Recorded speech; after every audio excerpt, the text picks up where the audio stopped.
Good morning everyone. आप सभी लोगों का स्वागत है।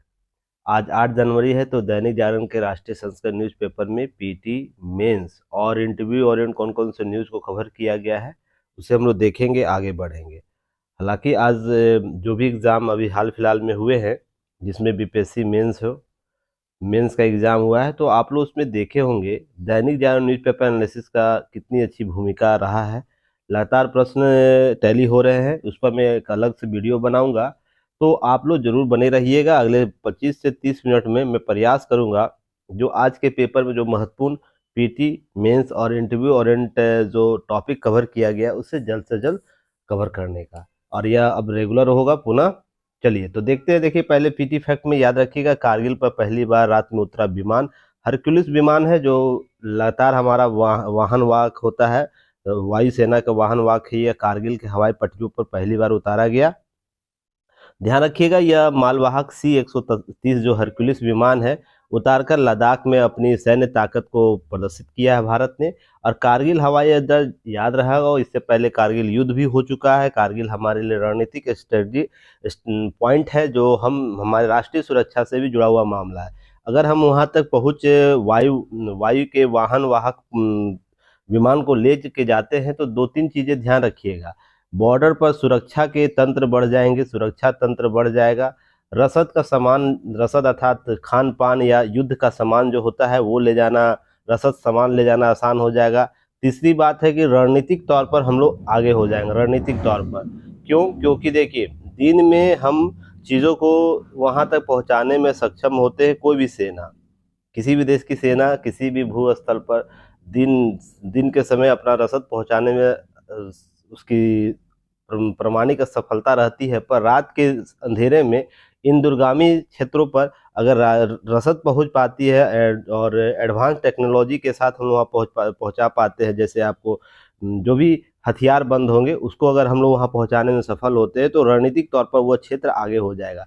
हालांकि याद रखिएगा, इससे पहले लेह में एडवांस लैंडिंग ग्राउंड पहले ही भारत प्राप्त कर चुका है। तो लेह में पहले प्राप्त हुआ, कारगिल दुर्गम क्षेत्र था। कारगिल एक्चुअली ध्यान रखिएगा इस तरह के एक घाटी का क्षेत्र, यहाँ ऊंचा ऊंचा है, ऊंचे आपको पहाड़ है, उसके बीच का कारगिल पार्ट है, तो यह बहुत ही दुर्गम क्षेत्र माना जाता है। तो इसके लिए ध्यान रखिएगा, हरक्यूलिस विमान जो है वो ये सफलता प्राप्त की है, तो इसे ध्यान रखिएगा। और पूर्वी चीन में लगती वास्तविक नियंत्रण रेखा के ध्यान रखिएगा, 1617 फीट की ऊंचाई पर यह जो क्षेत्र है कहीं ना कहीं हमें एडवांस स्थिति लेकर आता है। दूसरा टॉपिक देखिएगा, यह मोदी के अपमान पर भड़का भारत। और जो हाल ही में घटना घटी थी, देखिए भारत के प्रधानमंत्री लक्षद्वीप के दौरे पर जाते हैं और पर्यटन को बढ़ावा देने के लिए बात चर्चा पर चर्चा करते हैं, तो मालदीव के कुछ मंत्री उन पर टीका टिप्पणी करते, कुछ ने अभद्र टिप्पणी की थी। उसी मामले में यह मामला आता है। हालांकि देखिएगा, मालदीव सरकार ने इन तीनों मंत्रियों को बर्खास्त कर दिया है, निलंबित कर दिया कुछ समय के लिए, तो यह मामला था। पर ध्यान रखिएगा, यह दोनों देशों के रिश्ते को थोड़ा सा चिंता में ला देता है, देशों की चिंता में। मैंने कभी कभी आप लोगों को बोला है, याद रखिएगा, जितना बड़ा पद होता है उतनी ही बड़ी दायित्व आपके कंधों पर होता है। दायित्व आपके कंधे पर होता है। आपके एक वचन से आपके पूरे देश का इकोसिस्टम बदल सकता है, एक कथन से। अगर वैसे भी आप लोग देखिएगा, विश्व का अभी सबसे लोकप्रिय नेता आपको नरेंद्र मोदी है। विभिन्न रिपोर्टों में आया 70% लोग यह चाहते हैं, विश्व के नरेंद्र मोदी सबसे बेहतर नेता माने जाते हैं। तो आप अगर उस व्यक्ति पर भी बोल रहे हैं तो वैश्विक तरीके से आपको घेरा जाएगा। भारतीय संदर्भ में तो ठीक है, चलिए भारतीय अपनी भावनाओं के साथ अपनी बातें रखेंगे, पर जिस नेता को 70% विश्व के लोगों ने सबसे फेवरेबल नेता के तौर पर चुन रखा है, आप उनके संदर्भ में कुछ टीका टिप्पणी करिएगा तो वैश्विक स्तर पर भी आपकी खींचातानी की जाएगी। तो दोनों स्तर पर, एक भारतीय स्तर पर भी, एक विदेशी स्तरों पर, तो ध्यान रखिएगा। और खासकर उन राष्ट्रों के लिए जहां पर आपके पौराणिक या ऐतिहासिक सापेक्ष भारत के साथ बेहतर रहे हों, भारत के साथ आप सोच के देखिएगा, भारत हमेशा क्या रखता है, पड़ोस प्रथम नीति की बात करता है।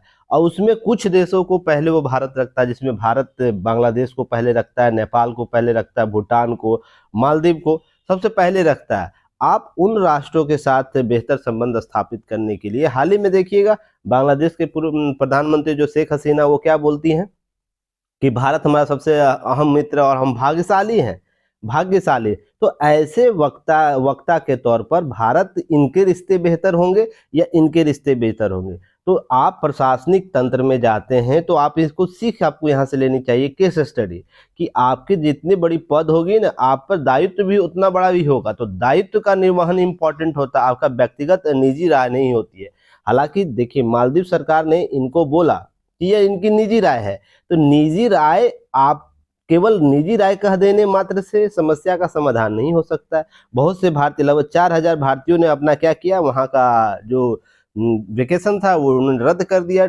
और मालदीव पूरा पर्यटन पर जीवित राष्ट्र है, जहाँ पर्यटन ही उसका आय का महत्वपूर्ण स्रोत है। अब मान लीजिए 4,000 लोगों ने अपना दौरा कैंसिल किया है। इसी को देखा देखी और भी लोग करेंगे और रिश्ते खटास में आएंगे, तो मालदीव की स्थिति कहीं ना कहीं स्थिति खराब होगी। इसी संदर्भ में चीजों को समझने की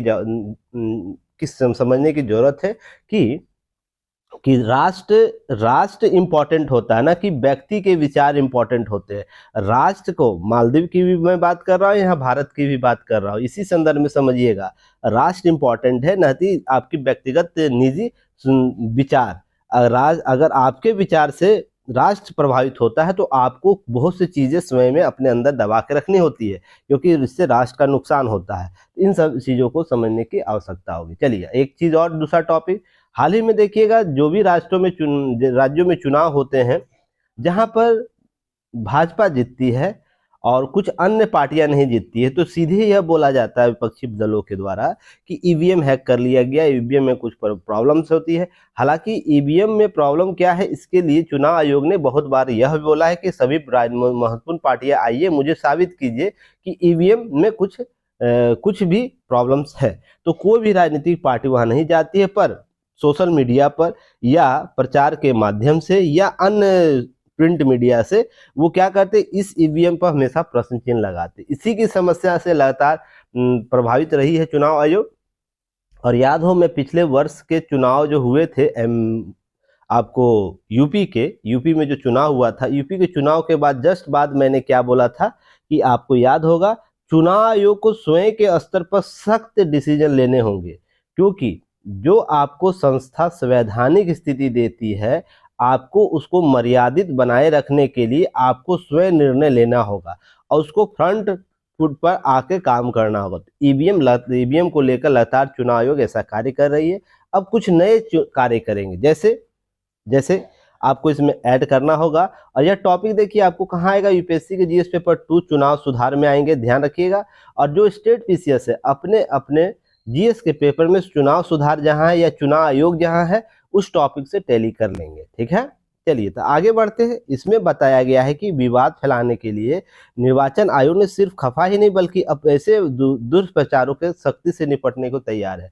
मैंने उस लास्ट जो चुनाव हुए थे यूपी के, उसी दौरान यह बात बोला था कि आपको चुनाव आयोग को इस प्रकार से कार्य करने होंगे। हमेशा हम लोकतंत्र के दायरे में मौलिक अधिकार की स्वतंत्रता में, जिसमें वाक और अभिव्यक्ति की स्वतंत्रता दी जाती है, उसके परिप्रेक्ष्य में हम मौलिक कर्तव्य को नहीं छोड़ सकते हैं।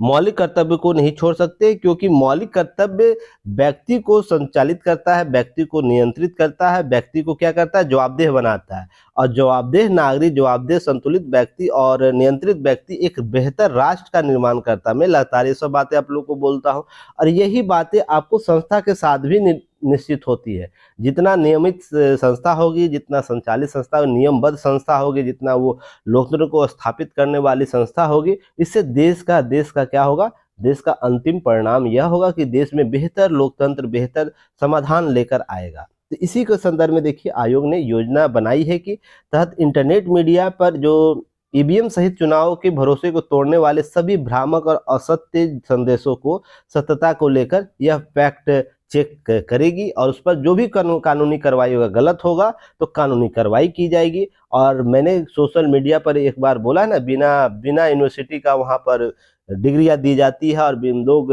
जिनकी उम्र ना होती उससे ज़्यादा वो उनके विचार बड़े होते हैं, यह बात वहाँ कही जाती है।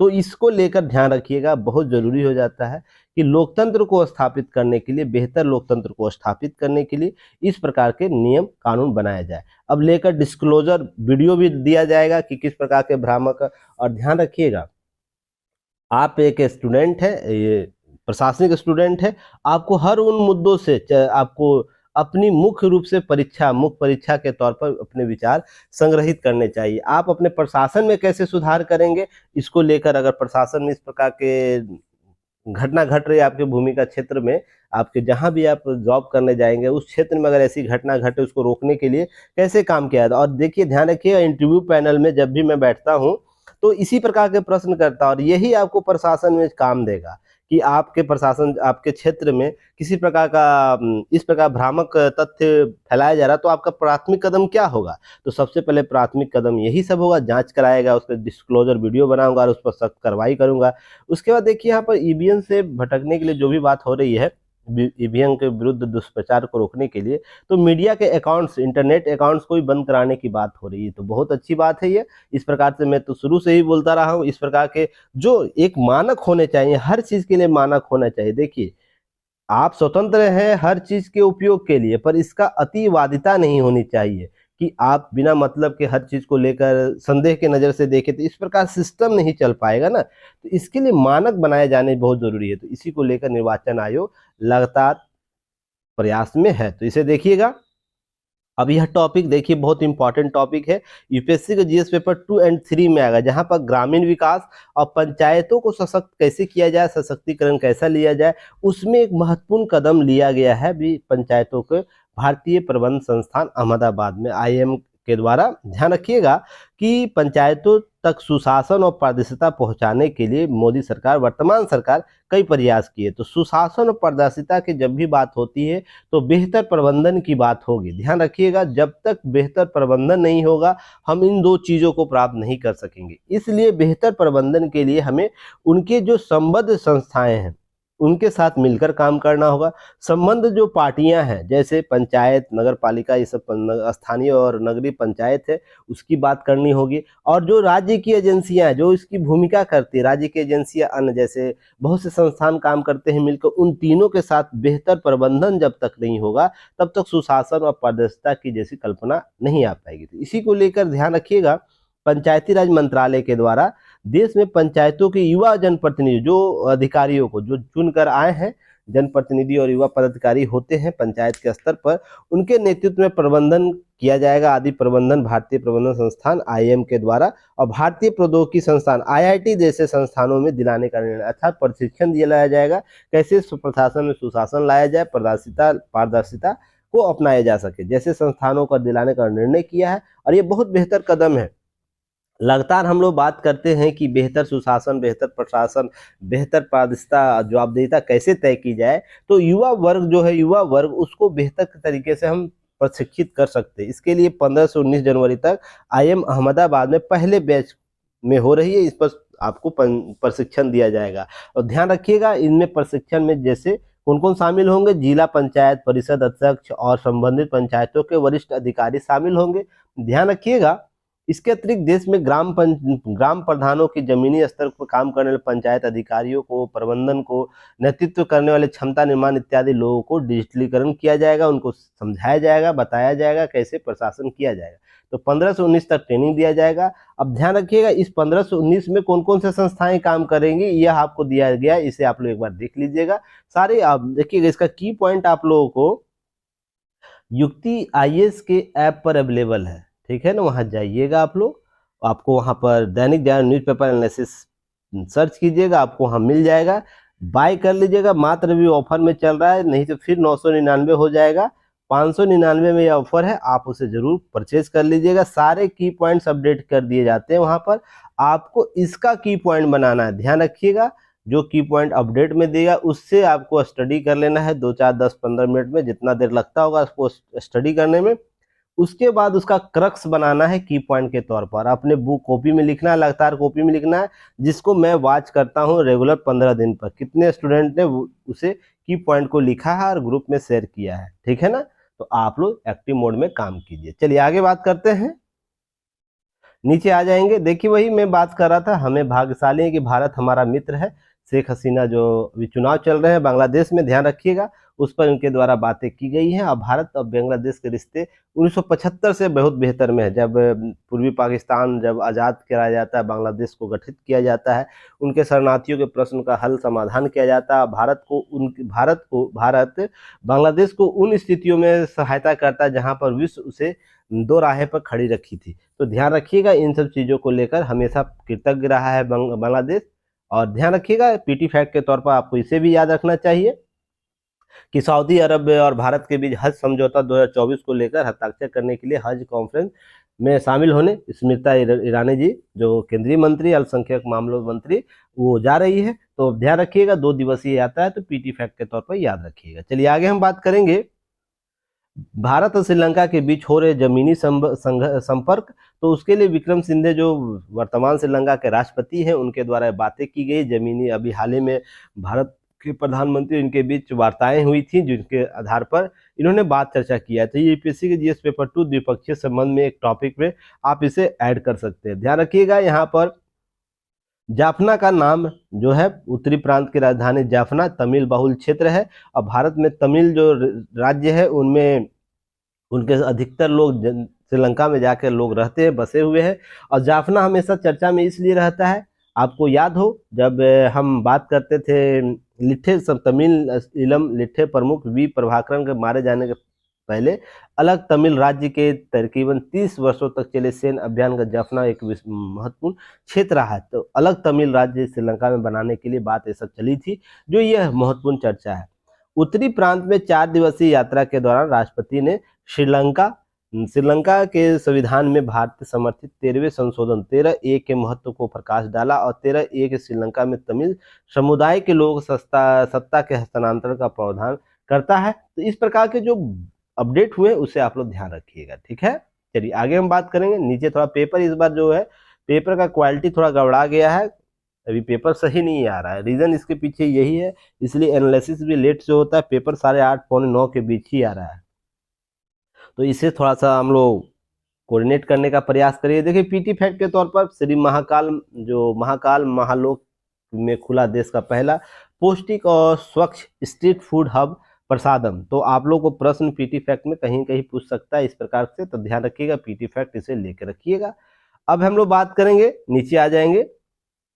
देखिए नागरिक प्रथम, गरिमा प्रथम, न्याय प्रथम की भावना से बनाए तीनों नए कानून वर्तमान प्रधानमंत्री के द्वारा, मोदी के द्वारा बोला जा रहा है। ये कहाँ बोला जा रहा है? पुलिस महानिदेशकों और महानिरीक्षकों के 58वें सम्मेलन में यह संबोधित करते हुए प्रधानमंत्री के द्वारा कहा गया।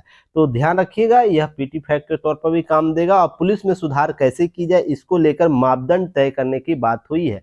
तो यहाँ पर बहुत सी चर्चा की गई, जिसे आप लोग देख सकते हैं कहाँ कहाँ हम लोग सुधार होना है। तो इसके लिए प्रधानमंत्री ने महिलाओं की सुरक्षा की बात की है, पुलिस सुरक्षा पर, पुलिसों को महिला सुरक्षा की बात की, फोकस करने की बात कही है। और तीनों नए कानून कैसे बदलाव ला सकते हैं, आपराधिक न्याय कैसे कम कर सकते, इसको लेकर 2047 तक भारत विकसित भारत के सपने क्या है, उसको आकार देने के लिए पुलिस कैसे भूमिका लगा सकती है, कर सकती है, एफर्ट लगा सकती है, इसको लेकर चिंता बताई गई है कि भारत की रणनीति क्या होगी, वर्तमान सरकार की नीति क्या होगी। हाल ही में प्रशासन के द्वारा जो उत्तरी सागर में जो नौसेना के द्वारा जो कार्य किए गए हैं, उसको लेकर भी चर्चा किया गया। एक व्यापारिक जहाज जो भारतीय नौसेना मेरिन के बीच में था फंसा हुआ, उसमें नागरिकों को बचाया गया, ये सब बातें इनके द्वारा की गई है। तो कुल मिलाकर बात आपको यह रखनी है कि पुलिस कैसे बेहतर प्रशासन को स्थापित कर सकती है, जिससे जन कल्याण संबंधी कार्यों को बेहतर किया जा सके। इसको लेकर आपको प्रश्न हमेशा पूछा जाता है, तो इसको लेकर रखिएगा।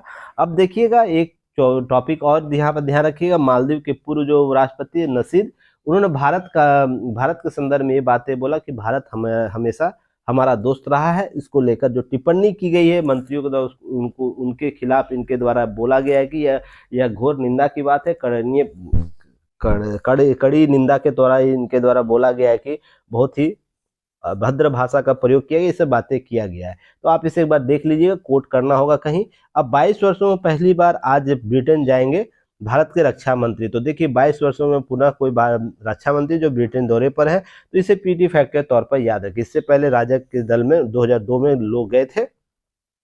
और एक पीटी फैक्ट याद रखिए, बहुत पीटी फैक्ट दिया गया आज है। श्रीकांत शिंदे, सुकांत सहित 5 सांसदों को मिलेगा संसद रत्न पुरस्कार, जो डॉक्टर एपीजे अब्दुल कलाम के कहने पर शुरुआत किया गया था। ध्यान रखिएगा, इसमें भाजपा के सुधार गुप्ता भी शामिल है, रंगपा के अनमोल राम सिंगे कोहले, कांग्रेस के कुलदीप राय शर्मा भी इसमें शामिल किए गए। अर्थात 5 सांसदों को संसद में अच्छे व्यवहार करने के लिए, संसद में अच्छे नियम कानून के साथ अपने बातों को रखने के लिए, संसद की गरिमा बनाए रखने के लिए उनको 17 फरवरी को दिल्ली में आयोजित समारोह में यह पुरस्कार दिया जाएगा। यह संसद रत्न पुरस्कार प्रतिवर्ष दिया जाता है। और ध्यान रखिएगा, उत्कृष्ट प्रदर्शन सांसदों में, जबकि संसद महारत्न पुरस्कार लोकसभा के कार्यकाल के दौरान दिया जाता है। ध्यान रखिएगा, दोनों चीज, एक महारत्न पुरस्कार है, संसद महारत्न का पुरस्कार, और पूरा पुरस्कार लोकसभा के कार्यकाल के दौरान दिया जाता है। 5 वर्ष का जो कार्यकाल होता है उसके बीच दिया जाता है। और संसद का जो संसद रत्न है वो प्रत्येक वर्ष दिया जाता है। दोनों संसद में, लोकसभा राज्यसभा में बेहतर सदन में काम करने के लिए, संसद के दोनों सदनों में, ध्यान रखिएगा इसको लेकर। अब चेन्नई के ध्यान न्यास प्राइम पॉइंट फाउंडेशन ने पूर्व राष्ट्रपति एपीजे अब्दुल कलाम के कहने पर यह सम्मान की शुरुआत की थी। यह भी आपको ध्यान रखना है। चलिए आगे हम लोग बात करेंगे पीटी फैक्ट के तौर पर। देखिए, एक नेटवर्क और भी उपलब्धि भारत को प्राप्त हो रही है। अमेरिका को पछाड़कर दूसरा सबसे बड़ा मेट्रो नेटवर्क बनने जा रहा है भारत। तो यह भी एक इम्पॉर्टेंट फैक्ट है, आपको ये कवर करनी चाहिए। चलिए आगे हम बात करेंगे। देखिए, एफटीए के जरिए भारत से जुड़ना चाहता है पूरा विश्व। भारत लगातार फ्री ट्रेड एग्रीमेंट को लेकर बातें हो रही हैं सभी देशों के। भारत पूर्वोत्तर में, आपको ध्यान रखिएगा, पूर्व बहुत से देशों के साथ फ्री ट्रेड एग्रीमेंट, द्विपक्षीय संबंध, हाल ही में ब्रिटेन भी बात कर रहा है, फिर न्यूजीलैंड भी बात कर रहा है। ये सब चर्चा परिचर्चा हो रही है। लगातार हम फ्री ट्रेड एग्रीमेंट की लेकर चर्चा। इससे पहले की नोट्स आप लोग को अपडेट कराए जा चुके हैं। इसको लेकर जाके ऐप पर आप इसे देख लीजिएगा, कवर कर लीजिएगा। अब जब नए एग्रीमेंट होंगे, फ्री ट्रेड एग्रीमेंट, जिसमें मुक्त व्यापार समझौता कहने का अर्थ यह है, एक राष्ट्र, मान लीजिए भारत है, यह द्विपक्षीय संबंध आपको किसी अन्य राष्ट्र के साथ या राष्ट्रों के समूह संगठन के साथ अगर द्विपक्षीय व्यापार कर रहा है, फ्री एग्रीमेंट कर रहा है, मुक्त व्यापार, जिसमें आयात और निर्यात के जो शुल्क है उसको कम कर दिए जाते हैं या नगण्य कर दिए जाते हैं। ध्यान रखिएगा, ताकि हम दोनों के बीच के व्यापार को बढ़ावा दे सके। भारत द्विपक्षीय व्यापार किसी खास राष्ट्र के साथ या राष्ट्रों के समूह के साथ भी यह कर सकता है, ठीक है ना। तो इस चीज को ध्यान रखिएगा। फ्री ट्रेड एग्रीमेंट का यह मकसद होता है कि आयात निर्यात शुल्क को कम करके दोनों के बीच के व्यापार को बेहतर किया जा सके। अब इसको लेकर चर्चा परिचर्चा लगातार बनी हुई है, इसे आप लोग देखिएगा। चलिए नीचे आते हैं, लास्ट टॉपिक कवर करेंगे। देखिएगा, हिट एंड रन का प्रहार लगता रहा है। इस पर मैं आप लोगों को अलग से एक वीडियो बना के दूंगा। हिट एंड रन का बहुत ही इंपॉर्टेंट चर्चा टॉपिक रहा। ये यूपीएससी के जीएस पेपर 2 भारत सरकार की नीतियां या सड़क सुरक्षा को लेकर आएगा। हालांकि हिट एंड रन में याद होगा, पिछले वर्ष आपको 2023 के, मुझे जहां तक याद रहा है, मई या जून में दैनिक जागरण ने मुद्दा उठाया था, पर कुछ सीरीज चलाया था सड़क सुरक्षा को लेकर, याद है। जितने स्टूडेंट पुराने स्टूडेंट है मुझे बताइए कमेंट सेक्शन में। पूरा सीरीज चलाया था जिस पर वो सड़क हादसों को लेकर रिपोर्ट्स प्रस्तुत करता था। उस सीरीज को याद रखिएगा। उसी सीरीज के यहाँ की पॉइंट्स ऐड होंगे। आपको मैंने बताया था आप लोगों को उस समय, किसे अच्छे से लिखिएगा। बहुत से स्टूडेंटों ने लिखा है और कुछ लोगों जो मेरी बात नहीं मानते हैं, एग्जाम हॉल में जाकर मुझे मेरी याद आती है, उनसे खास आग्रह है, लगातार आप कामों को करिए, निरंतर आपको फायदा होगा। क्योंकि जो एक्सपीरियंस मेरे पास है विभिन्न बड़े बड़े प्लेटफॉर्मों का, उसका सार संग्रह आपको दिया जा रहा है, तो इसे आप जरूर लाभ लीजिएगा। हिट एंड रन के मामले में हर दिन करीब 140 लोगों की मौत हो जाती है। 140 लोगों की सबसे बड़ी चिंता है, बहुत से लोग ऐसे हैं जो पूरा परिवार का जीविका का साधन होता है, वही एक कमाने वाले व्यक्ति होते हैं, जिससे एक परिवार समाप्त हो जाता है। उसकी आर्थिक स्थिति, उसकी सामाजिक स्थिति, उसकी इकोसिस्टम समाप्त हो जाती है। तो ये बहुत बड़ा मामला माना जाता है, माना जाना भी चाहिए। हिट एंड रन का प्रहार जो होता है, जो मार देते हैं, धक्का मार देते हैं, एक्सीडेंट करते हैं और बिना मतलब के वो भाग चलते हैं, उनको रोक कर अपनी जो भी व्यवस्था करनी। तो इसके 2-3 चीजों समझने का प्रयास कीजिएगा। एक व्यक्ति के स्तर पर इसका क्या प्रभाव पड़ता है, इस समाज के स्तर पर क्या प्रभाव पड़ता है, और ध्यान रखिएगा कानून के स्तर पर इसका क्या प्रभाव पड़ता है। अगर हिट एंड रन के संदर्भ में 3 चीजों को आप लोग अगर कोऑर्डिनेट कर लेते तो आपका उत्तर बेहतर तरीके से कवर हो जाएगा। इन चीजों को ध्यान में रखना, आंकड़े दिए हुए इसको एक बार देख लेना आप लोग को। इस पर मैं एक अलग से वीडियो बनाऊंगा, जल्द ही लेकर आऊंगा इसके लिए वीडियो, ध्यान रखिएगा।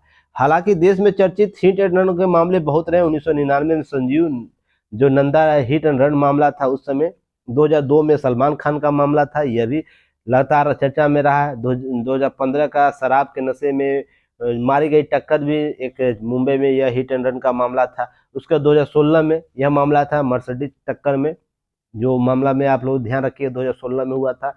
एक व्यक्ति टक्कर मार दी और पीड़ित व्यक्ति की मौत हो गई। इसी तरह के इसी तरीके से बहुत से लगातार घटना होते रहती है। इसमें एक हाल ही में रिपोर्ट आया था, याद है आप लोगों को, मैंने एक रिपोर्ट बताया था, एमसीक्यू में दिया था कि जिसमें सड़क हादसे में सबसे अधिक कौन मारे जाते हैं, पैदल चलने वाले लोग मारे जाते हैं, साइकिल चलने वाले लोग मारे जाते हैं, जिनका कोई दोष इस मामले में नहीं होता। वो केवल अपने किनारे पर चल रहे हैं या किसी प्रकार की घटना होती है, तेज रफ्तार के लोग आते हैं, ऐसे टक्कर मार के निकल जाते हैं, जिससे किसी परिवार की पूरी जीविका समाप्त हो जाती है। यह भी एक महत्वपूर्ण मामला, इस पक्ष को देखने का आप प्रयास कीजिएगा। ध्यान रखिएगा यह मामला, कानून जो आया था यह इसलिए विवादित माना जा रहा है कि 10 साल का कैद की सजा के प्रावधान किए गए और 7 लाख जुर्माना।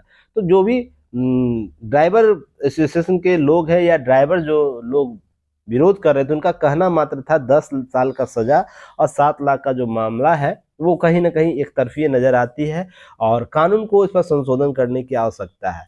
और कहीं ना कहीं उनके पक्ष से भी देखा जाए तो यह कहीं ना कहीं सही दिखता है मुझे भी, क्योंकि किसी भी ड्राइवर के पास अगर 10 साल की सजा दे दी जाए, हमेशा ड्राइवर भी गलत नहीं होता। इन चीज़ों को ध्यान रखिएगा।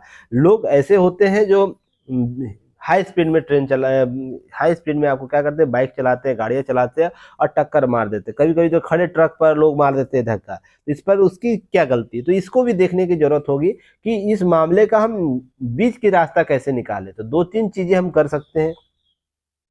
एक तो हम लोग पुलिस प्रशासन को बेहतर करने का प्रयास करना होगा कि ये एट द स्पॉट हम लोग कार्य बेहतर कर सके, इन द स्पॉट हम लोग जाके काम कर सके, उसके त्वरित न्याय करा सके। दूसरा कि हम क्या कुछ आधुनिकीकरण तकनीक ला सकते हैं जिस पर हम यह चीज तय कर पाए गलती किसकी है। तो इसके लिए हम गाड़ियों में सीसी कैमरा का प्रावधान कर सकते हैं, सीसी कैमरा लगा सकते हैं आगे पीछे दाएं बाएं।